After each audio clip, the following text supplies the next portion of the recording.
Hello everyone, welcome to my YouTube channel. So lesson plan 29 धन money से related है। Left side में दिनांक, कक्षा, स्कूल नाम लिखा जाता है कहीं कहीं पे। विषय वाणिज्य कॉमर्स, प्रकरण यानी कि टॉपिक धन। सामान्य उद्देश्य पूर्ववत रहेंगी। विशिष्ट उद्देश्य में 3 पॉइंट, ज्ञानात्मक, बोधात्मक और अनुप्रयोगात्मक।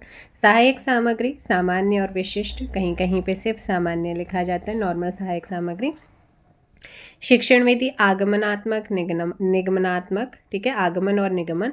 पूर्व ज्ञान आपका यहाँ पे इस तरीके से टॉपिक से रिलेटेड। फिर आता है प्रस्तावना प्रश्न। प्रस्तावना प्रश्न ये आप लोग देख सकते हैं। प्रस्तावना प्रश्न आप लोगों के मिनिमम 5 मैक्सिमम 8 आप रख सकते हैं। अब बाकी आपकी कॉलेज का क्या फॉर्मेट है वो आप देखिए। उद्देश्य कथन, फिर उसके बाद प्रेजेंटेशन यानी कि प्रस्तुतिकरण, यानी कि टीचिंग पॉइंट हमारे 3, मैक्सिमम और मिनिमम 3 ही होते हैं। बाकी आपके यहाँ कुछ और हो तो वो आप देख लीजिएगा, कंटेंट सेम रहता है। टीचिंग पॉइंट से पहले विकासात्मक प्रश्न हर जगह बनाए जाते हैं बीएड के अंदर। फिर आता है हमारा मेन टीचिंग पॉइंट, फर्स्ट धन का अर्थ, तो यहाँ पर आप देख लीजिएगा। उसके बाद यहाँ पर विकासात्मक प्रश्न आता है। जैसे ही फर्स्ट टीचिंग पॉइंट कंप्लीट होगा, सेकंड में आपका विकासात्मक प्रश्न, फिर से सेकंड टीचिंग पॉइंट से विकासात्मक प्रश्न, और ये धन की विशेषताएं सेकंड टीचिंग पॉइंट है। जैसे ही ख़त्म होता है मूल्यांकन प्रश्न पूछे जाते हैं।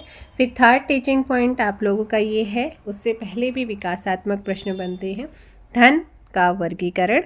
तो उसके बाद ये आप लोगों का टीचिंग पॉइंट ख़त्म हो जाता है। फिर आता है भाई पुनरावृत्ति प्रश्न की बारी।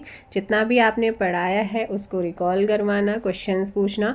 यहाँ पे क्वेश्चन सत्यासत्य यानी कि सही गलत, ऑब्जेक्टिव्स हो सकते हैं, वस्तुनिष्ठ, आप मैचिंग वाले क्वेश्चंस, मिलान वाले, सूची 1 को सूची 2 से इस तरीके से भी बना लिख सकते हैं अपने उसमें।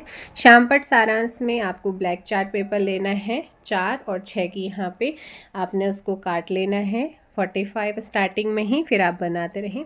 पेन यहाँ पे मैंने वाइट पेन यूज़ किया जो कि 80 रुपीज़ के अराउंड मिलता है, हो सकता है आपके यहाँ कम का मिल जाए।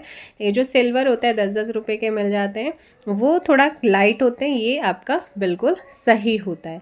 फिर उसके बाद यहाँ पे फाइनली हमारा आता है गृह कार्य। गृह कार्य में जो है जितना आपने पढ़ा है, जो भी टॉपिक, उससे कुछ भी क्वेश्चंस दे सकते हैं। संदर्भ यानी कि रेफरेंसेस, आपने टॉपिक को कहाँ से लिया है वो आप लिख सकते हैं। सो बहुत ज़्यादा हेल्प करने वाला है ये लेसन प्लान, क्योंकि लेसन प्लान सबसे ज़्यादा एक तरीके से बोरिंग भी लगते हैं। पढ़ाना अलग ही वो चीज़ है, मज़ा आता है पढ़ाने में, लेकिन ये एक काम लिखने वाला मुझे तो बहुत वैसा लगता है। पढ़ाने में आप लोगों को ज़्यादा फोकस करना चाहिए।